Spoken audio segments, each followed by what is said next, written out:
everyone. Welcome back to Haley on the Go. I'm Haley, and this is your weekly podcast where we ask the people you care most about the topics that matter most to you. New episodes air every Thursday, so make sure to follow and subscribe wherever you get your podcast to never miss an episode. Let's dive right in. Today, we are welcoming an actress, activist, director, producer, podcaster. You might know her from her iconic roles on One Tree Hill, Chicago PD, John Tucker Must Die. She is a professional multi-hyphenate, a self-proclaimed democracy nerd, and on the board of the Human Rights Campaign, and so much more. Sophia Bush, welcome to Haley on the Go. Hello, hello. Thank you for having me. I am truly so excited that you are here. You are someone who has been so successful in every area of your life and had such an Mm, impact, whether it's in your acting work or in your activism. And so I'm excited to dive into it all. I want to start at Thank the you. beginning because I feel like no one ever starts there when I hear conversations with you. I'd love to hear from you about the first role or audition that you had for a role that you landed. And if you Oh. knew that that was kind of the starting moment for you. Oh my gosh, it's actually so random. I was in high school. I did a lot of high school theater at Westridge in Pasadena. We had an incredible theater director who was really doing more collegiate level stuff with us. We were incredibly fortunate to have him and his whole department in our lives so early, but we got I don't it wasn't a call. I mean, not an alert because it wasn't scary. I don't know. Someone just came to talk to us and said, "Oh, there's a commercial company that is scouting 6 different schools in the area for a new commercial, and they wanna come in and watch a rehearsal and, like, basically offer auditions to some people." And I remember all of us being like, "What is this? Like, is this candid camera?" I think this might have been pre-punked. So I'm trying to think of an older reference, but yeah, they came in. I don't even really remember the process. I just remember, being up with my friends rehearsing this show we were going to do and being like, this is so weird. There's like a row full of people sitting here watching us. Yeah, they had auditions. I don't know if it was on the weekend or at the end of the week. And I'll never forget because they hired 3 girls. We did a Kit Kat commercial. We shot for 2 days in LA. The whole thing was done completely in the style of Clueless, and I was like, "I was born for this." Like, Cher Horowitz is my idol, what are we doing? My friend Kiana that I went to school with, she was a year older than me and, like, the coolest person I've ever known.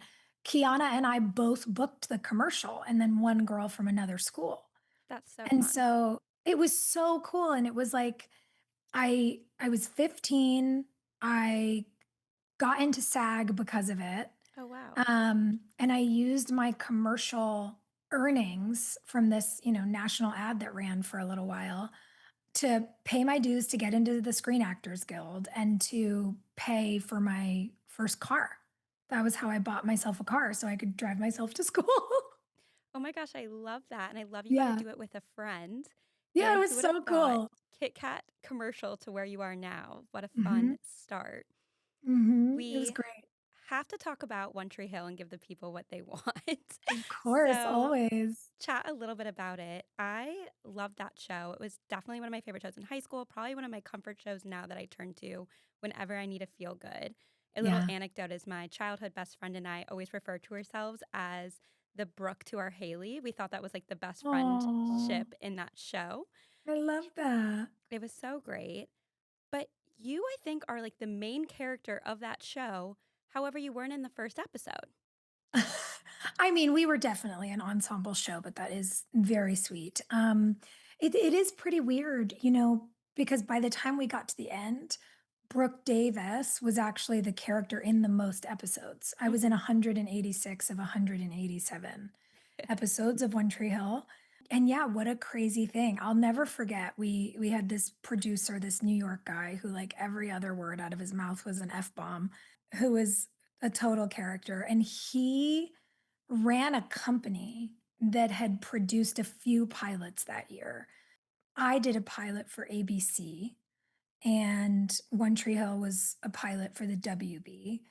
And the show that I was doing was a kind of um like Seventh Heaven adjacent, not a family, based in any kind of religion, but like a big family ensemble, and it was a riches to rags story Mm. about like this big deal family who'd lost it all and was having to start over.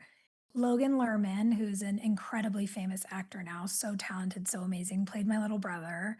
We worked with Jeffrey Nordling. I mean, just amazing actors. But at the end of the day, I think there was some fear at ABC that while that is a thing that happens to people, like it's not really a hugely sympathetic story. Like, oh no, these people had to move out of their mansion Yeah. and like into a small house by the airport, like boohoo. And that pilot ultimately did not get picked up despite the wonderful actors on it. And I got a call. I don't remember when it was. I mean, obviously it must have been around June, actually. Of course, it was June because shows get picked up in May and then sometimes they get retooled and sometimes they make changes. And One Tree Hill had been picked up, but they were recasting the role of Haley. They wanted to add another character and So you weren't cast during the pilot? no, I was not Oh, cast during the wow. pilot. The pilot was made and done, and then I got a call from this producer who was at the Tolan Robbins company, big company, who said, "We love, we loved you on your pilot, and we got this other pilot, and all these fucking kids are so depressing. They make me want to kill myself. We need a comedian." Oh my gosh. We want you to come in and read for this part. And I was like, I mean, okay. Cause I just, it was like my dream Yeah. come true. I was doing a network TV pilot and then it didn't get picked up. And I remember as a kid being like, George Clooney did 11 failed pilots. Like 11 years in a row, it didn't work. It's okay. This is Oh, just what that's a happens in the great business. anecdote. And so to get that call was really cool. And I went in and I mean, they auditioned a ton of people as they do, but that was kind of it. And I remember you go through the whole process and the last thing you do is you test for the, kind of head honchos. And I remember Joy and I were at the test together because they were testing new Haleys Mm. and they were testing for Brooke. And I remember like we sat across from each other and we had this moment of eye contact. And then we were like looking around, like, what is this? This is so intimidating. And that was it. 2 weeks later, we moved to North Carolina together. That's so interesting. I can't picture the show without you, so it's fascinating to hear that you weren't even Oh, cast in the first episode. yeah. Brooke didn't exist. And then they thought, like, we need somebody. Things will be revealed, obviously, that her life's not perfect, but we need somebody who's not having such a hard time. Yeah. Like someone who's having a really good time in high school. And then Brooke's story ended up being really tragic. I mean, But she it has was so great. much character growth, but you play these really strong women in lots of different shows. Oh, So, thanks. a question kind of funny is who do you think is a worse boyfriend, Chris Keller or John Tucker? Oy. Oh God. It's actually you're gonna be shocked. I'm a little shocked. My gut instinct was John Tucker. I think that's what Because I would say the too. Chris Keller owns that he's a mess. I mean, he speaks about himself in the third person. John Tucker was like pretending to be a good guy and cheating on all these women, and I just think that that's pretty terrible in terms Yeah. of character.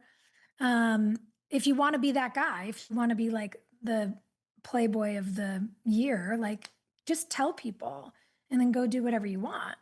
Totally. I think it's He the owned lying who that he makes me was. pick John Tucker as the worst one. So you have recently opened up about your pay from One Tree Hill and not just One Tree Hill, but sort of the pay discrepancy that you experienced in this industry Yeah. throughout your time as an actress. You've mentioned that it took 20 years in Hollywood to get paid the same amount as your co stars or male Mhm. co stars. And I found that really humbling because I think it's something that women in any field can really relate to and is Yeah. impacted by. So, I wanted to ask you about your journey to advocating for yourself and realizing Mhm. that you needed to find a voice in that space and any advice you have for, I think, all women in any role Yeah. who's being affected by this. Totally. I mean, listen, it was really interesting talking to Vivian about Yeah. money on a podcast about money. God, people were so pissed.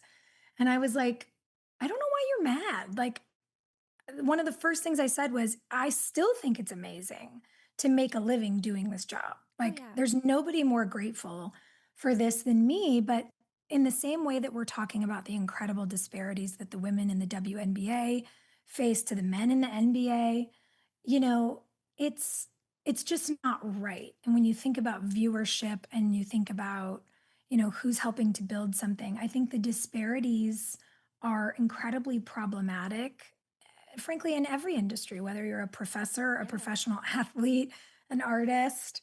Um, it's not really just us. It was something I understood, obviously, that when we first began that show, like, look, I get it. I was coming straight out of college. I wasn't coming in with a big, resume from being a child actor. I wasn't. I understood that certain people with more experience would be getting paid more. I think what's surprising to me is when those things don't get equalized. And of course, flip side is, you run a studio and you're like, I got this one for cheap and I got them for 6 years. Like, of course, they don't want to give you any more of their money. Yeah. But I just think it's a strange thing. And I think it's a strange thing, especially when, you know, we're really kind of left to fend for ourselves. Like, very similarly, the guys in the men's NBA can afford security if they need it, and the WNBA players can't. When you have to kind of play chicken with what death threat can I afford to investigate? How can I afford to travel my family safely? They're just scary questions. And I think the thing that lights the alarm bell for me is, oh, you'll pay for some people's safety and not others. And women are always less safe than men in the Yeah. world we live in. So, like, why are they getting protected more? I'm confused. So, anyway, that's kind of the context bubble of it. I think for me, one of the things I really had to get over was the reaction Mm. that you probably saw to the last podcast where we talked I have about to this. say, I think we have very different algorithms Oh, we because might. I don't think we do because you share a lot of the things that I share as well. We follow the same people, but I follow Vivian, love her. All of the Yeah. commentary I saw on this was applauding you opening this conversation Oh, that's around so nice. pay equity. It's so important. You know what's so interesting? One of my best friends said this to me recently, and she's been kind of like doing an experiment with me and one of her other friends that are an actor. She has the same experience. She'll see really positive comments from people under things I go do, Mhm. and everything I see is absolutely horrific and negative and Wow. like often violent and whatever. But if I look from her phone, it's amazing, and if I look on mine, it's terrible.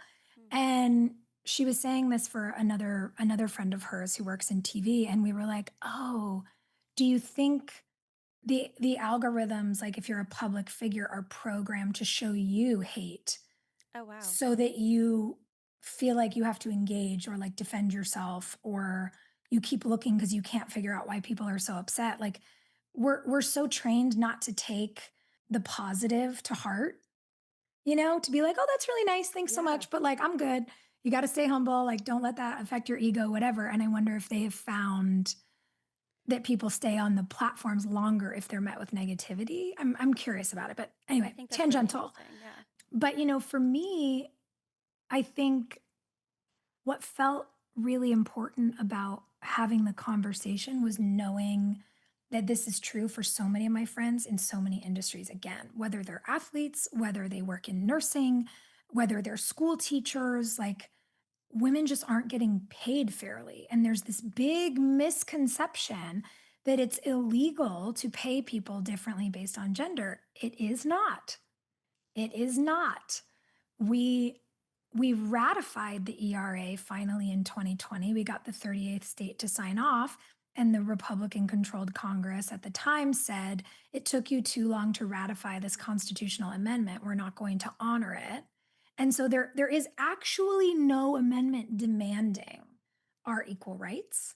So that's just a fun one for the listeners to know.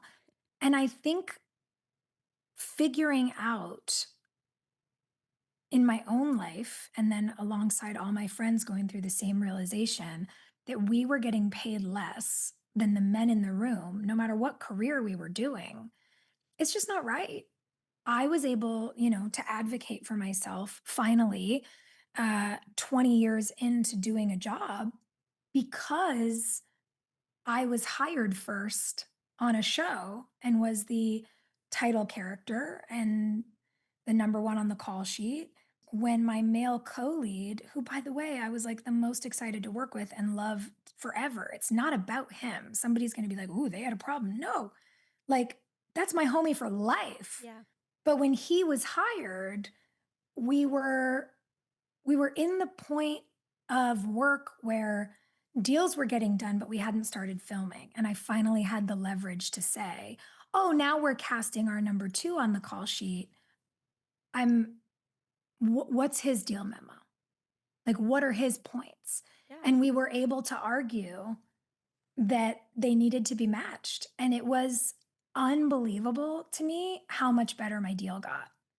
And I was like, whoa, this is pretty wild that you will hold these amounts and these perks for an as yet to be filled in male paper doll, Hmm. but you'll withhold from the woman who you picked to like be the face of your show. And again, I don't say that to be critical or angry. It's like business is business.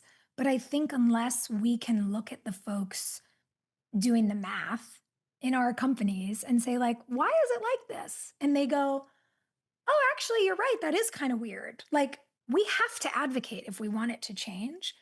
So I think figuring out how to do that in ways that feels exciting and hopeful and motivating instead of like negative, Yeah. if you will, is really important to me because I don't want the conversations to have a negative connotation. And because they do, to then stay, brown paper bag, bottom shelf, to be out of the sort of daily experience that we have as people working in the world. I hope that we can make pay equity feel badass instead of like an eye roll so that we can get it done and move on with it. Like there's so much other shit I'd rather be focusing on, 100%. but we haven't fixed the problem. So I have to keep working on the problem.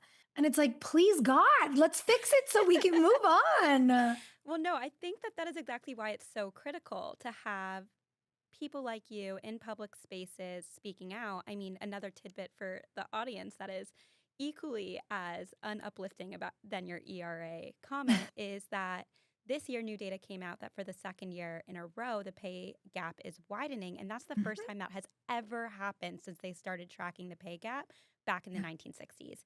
I have a best friend who found out just because a colleague of hers accidentally mentioned how much she was getting paid, that she was getting paid less than him for years. And that Mhm. amount compounds over time, makes a huge difference in women's Yes. ability to invest in their lives. And so I applaud you speaking out. I think it sets the groundwork for other women to be able to speak out.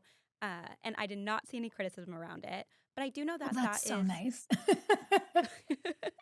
So I'm on to the algorithm conspiracy with you as well. But I Yeah. think it's important to know also that is but not even close to where your advocacy for women's capital sort of ends. Mm. A project that I find really, really fascinating that you are involved in is the Women's Bank. You're a strategic advisor for the Women's Bank, which is quite literally the first women's bank in the United States that's women funded, women owned, women operated. I Mhm. didn't even know about this, honestly, until I started researching for this interview, and I could not stop reading about it. And so I wanted to ask you a little bit about that project. Oh, thanks. Yeah, the First Women's Bank is really incredible. And exactly to your point about how are we still dealing with this? How is the pay gap widening? Why are we still having to fight about equal pay for equal work? When I was contacted to meet with the team, the founding team of the bank, and they said, we want to speak to you about this project. It's called the First Women's Bank, and it's going to be the first financial institution in the country that really focuses on financial support and lending to women. And I was like, I'm so sorry. Isn't it 2020? What do you mean the first? Like, what do you mean? Yeah.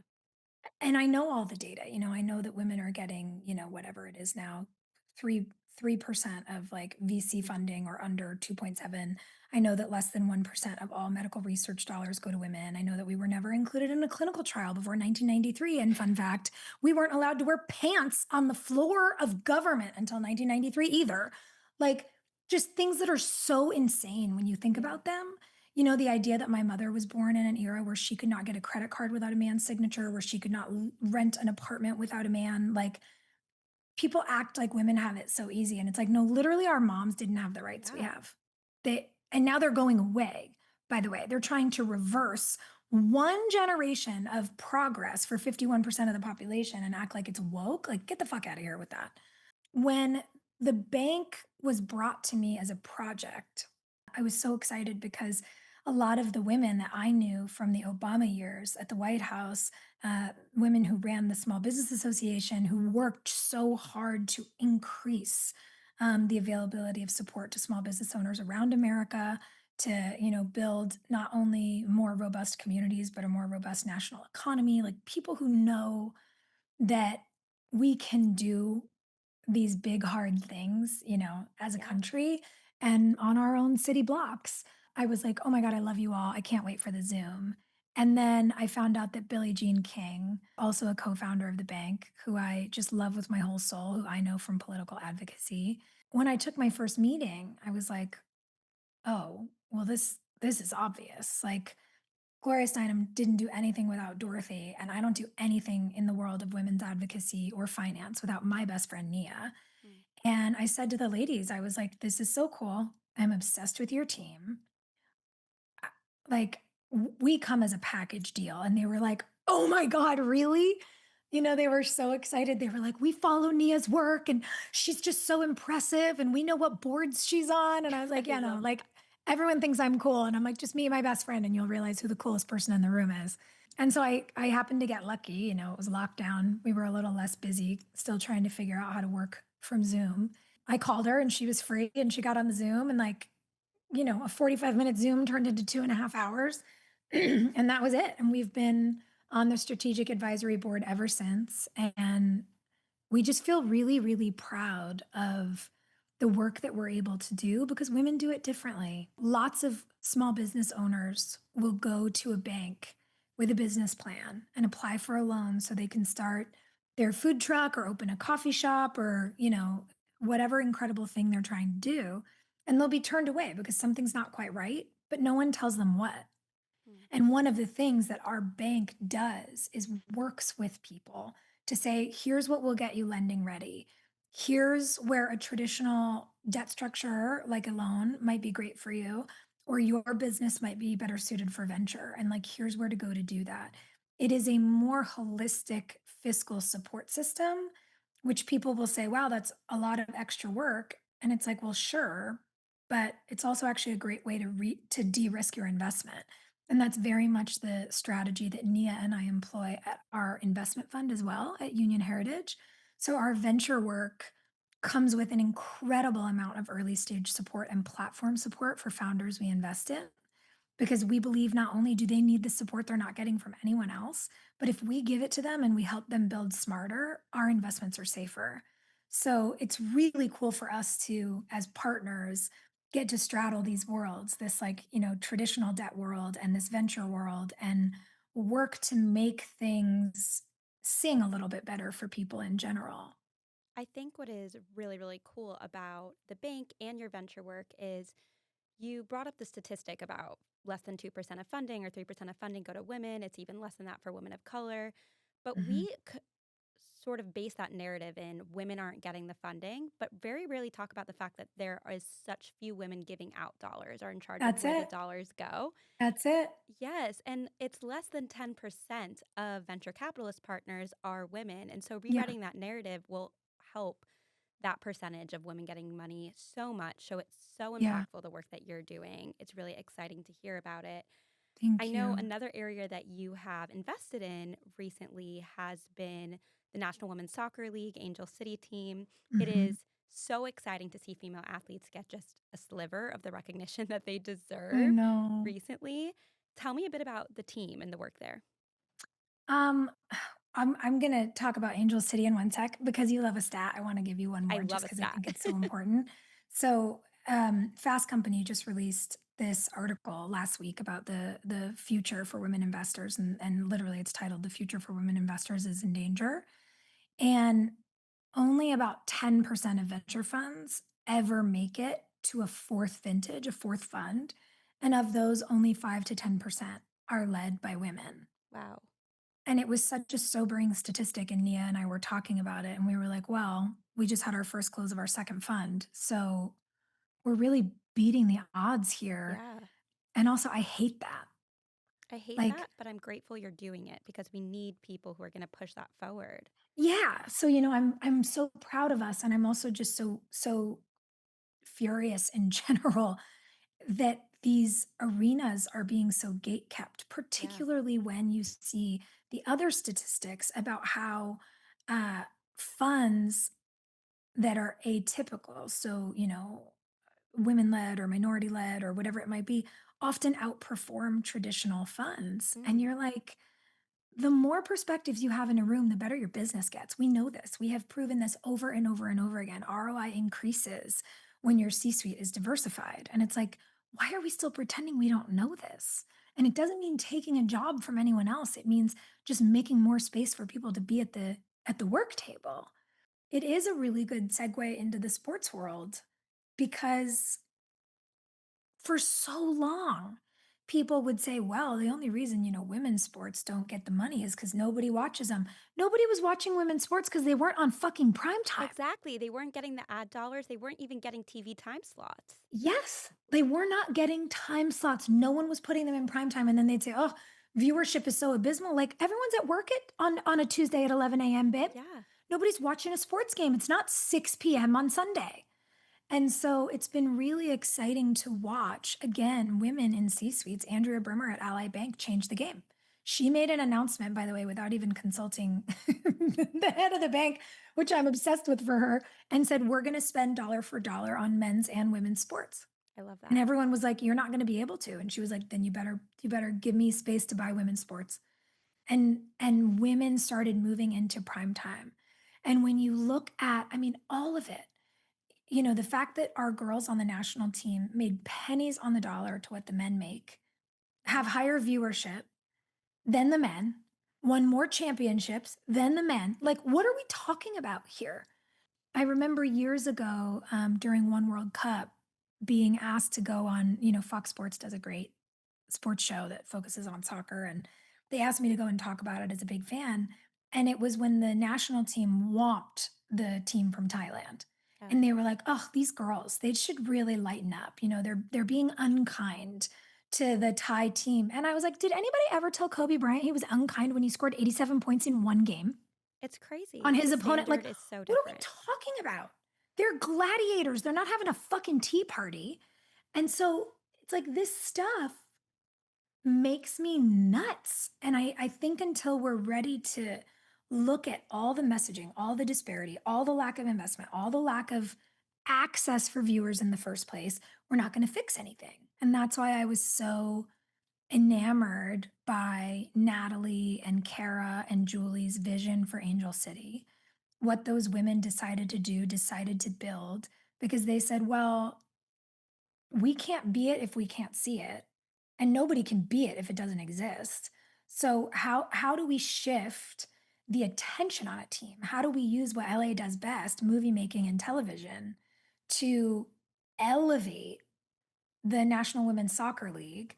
And it's been huge, to watch us get what was the highest valuation in a league at the time and then watch the Liberty absolutely step on our necks. I was like, go, ladies. Like, Yes. I'm not even mad about it. I love this. It's been really, really cool to see people catching up.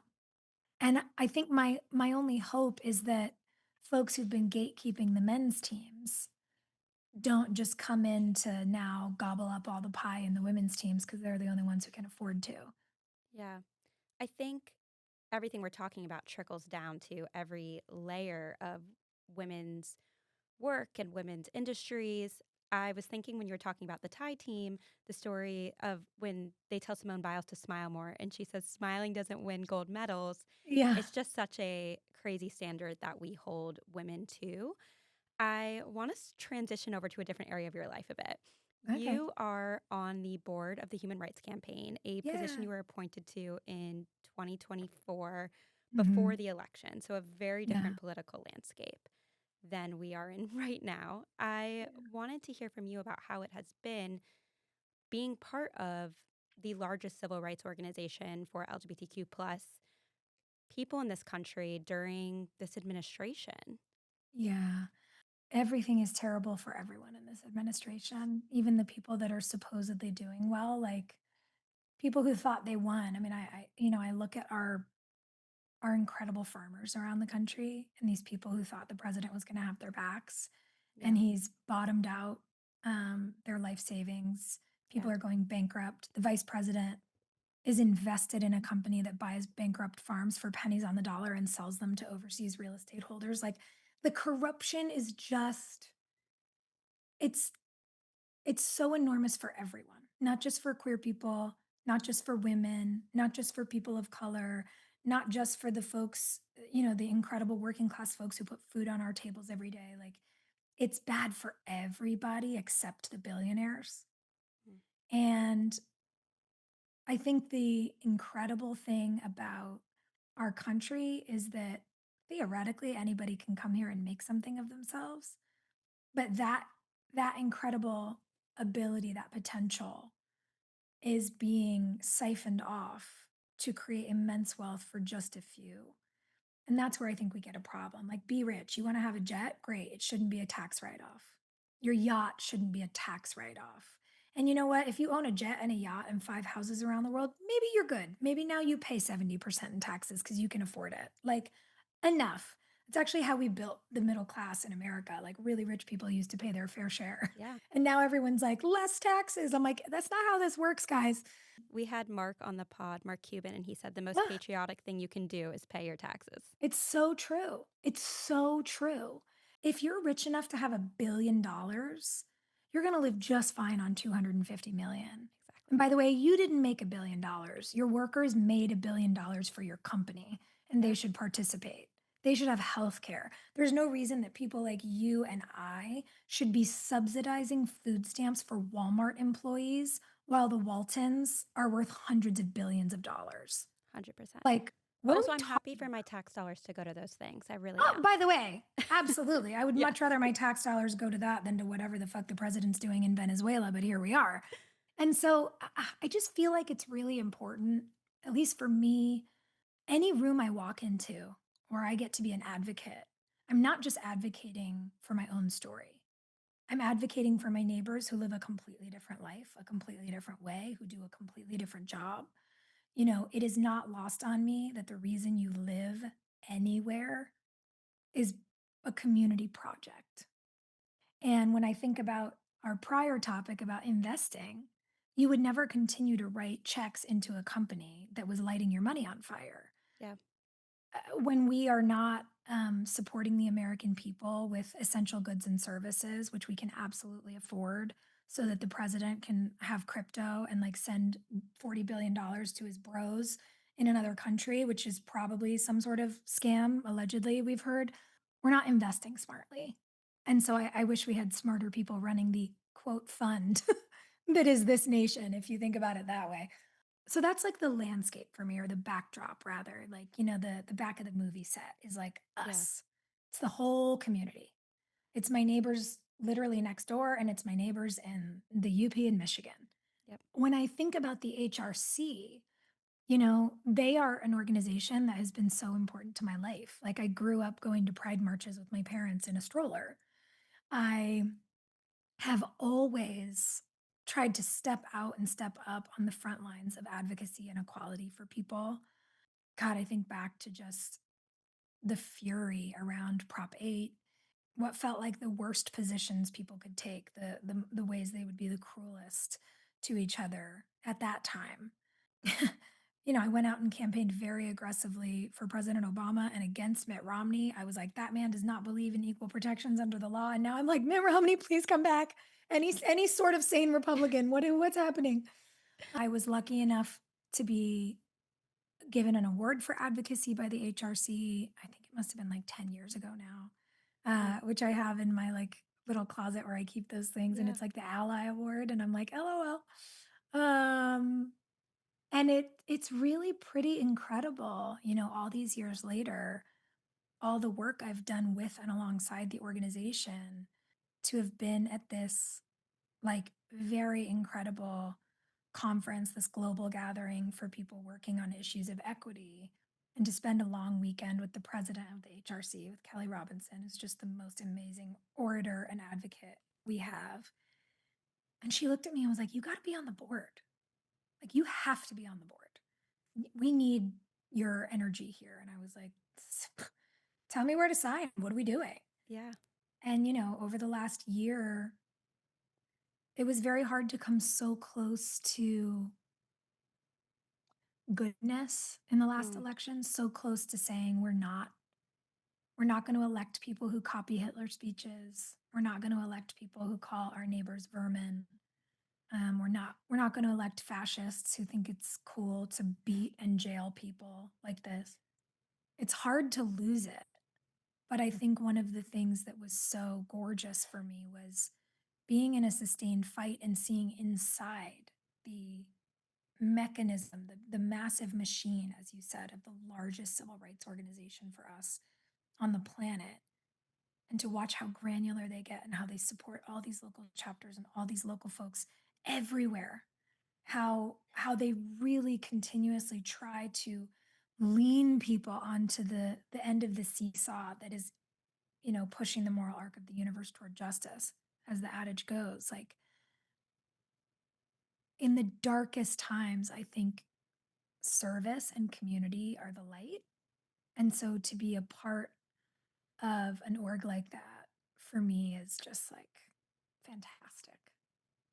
Well, I know that we are also grateful for the work that you're doing and the way Thank that you sort of put your money where your mouth is all the time with seamless, consistent advocacy in everything that you. you Trying. do.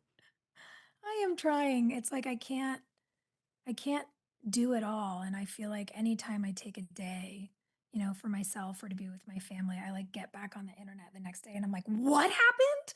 Like, what did I miss? Like, it's just so crazy. It's But I also, endless, but yeah, it's right? not going to end anytime soon. So we have to take the time for ourselves and our We families. do. And here's the thing, like, one of the things I've learned about both myself and us, right?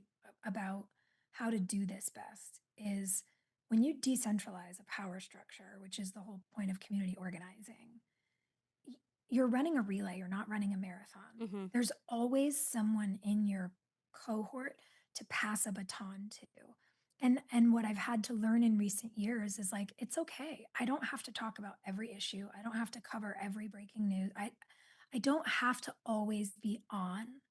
I can pass the baton and spend a day off of devices with my Absolutely. family and be way more energized for the fight on Monday than I was if I'd spent the whole weekend, crouched over my laptop, just ingesting more news than any person is meant to. But that's our world. Like, and that's part of why being part of such a big advocacy group is so amazing because there's so many of us in it together and we pass all the time. So, on that note of passing the baton, part of what Mhm. I do is travel around the country and try to gather young people, a lot of young women together to who have a platform to talk to them about using it for Yeah. advocacy for whatever issues they care about and sort of build community around the reality of having a platform online right now. There is so much harassment, bots, or Mm. just even the screen that has empowered people to be just so incredibly cruel to other humans in a way we would never be in person. But Yeah. one of the biggest pieces of commentary or pushback that I get that I think is really justifiable is the real fear of losing opportunity nowadays Mhm. or partnerships or people who want to work with you or your career because you're outspoken in this current environment. I've heard you talk about how you've been approached by partners or brands who have said, we would love to work with you, but you need to tone down your politics or your advocacy work. What kind of advice do you have for people who are being met with that sort of pushback? Yeah. I look, it's hard and I get it. And especially living in this country where we don't have the social safety net we should, I get it.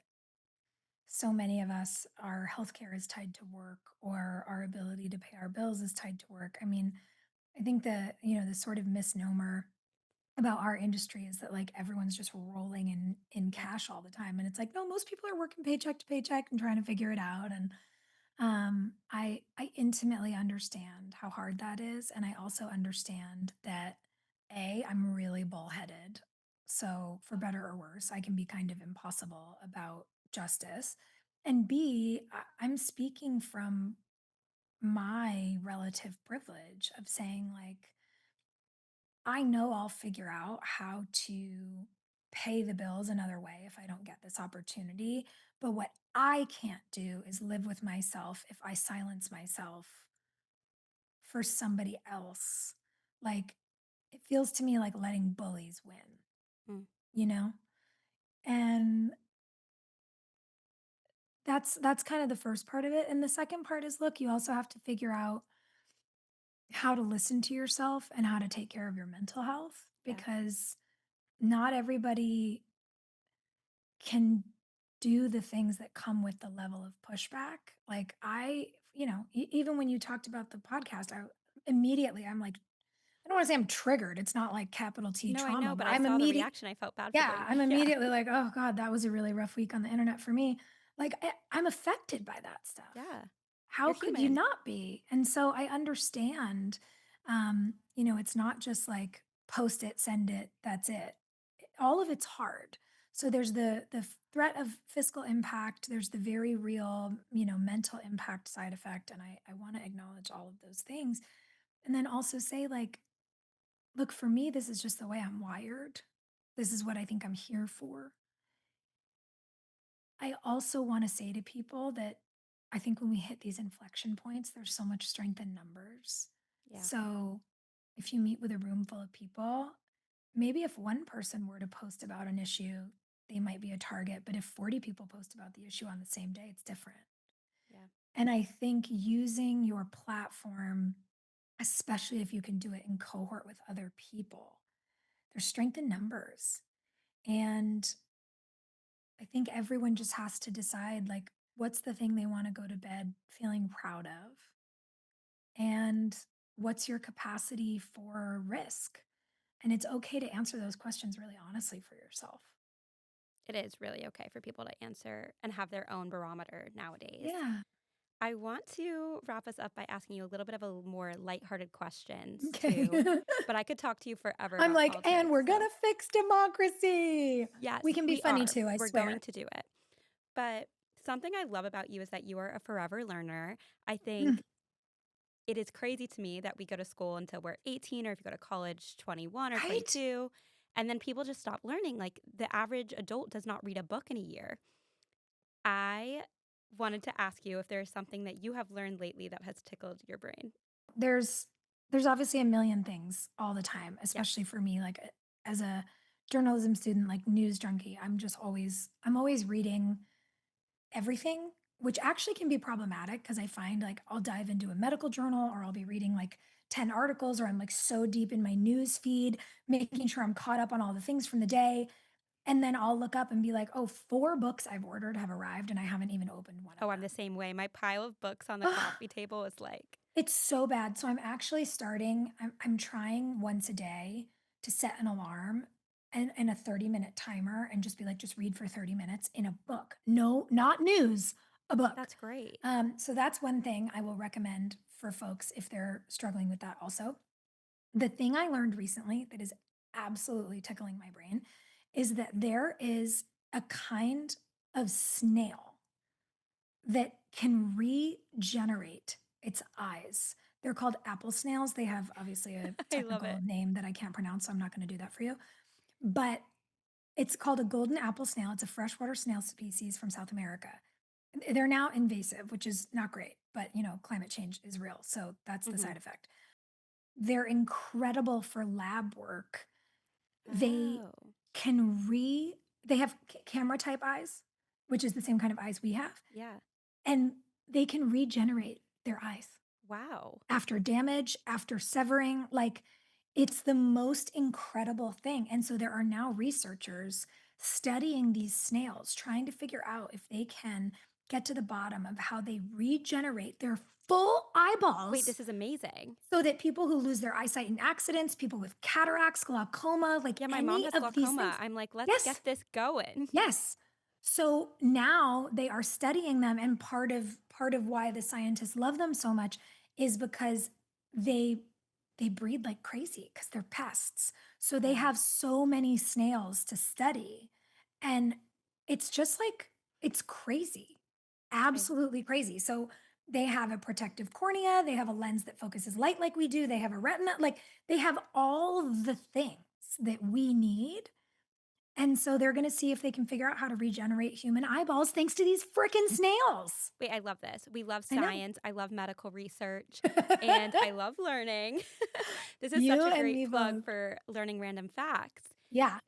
Yeah. And Anyone at UC Davis, they're doing this at your university. So you so should go cool. figure out how to get in one of those classes.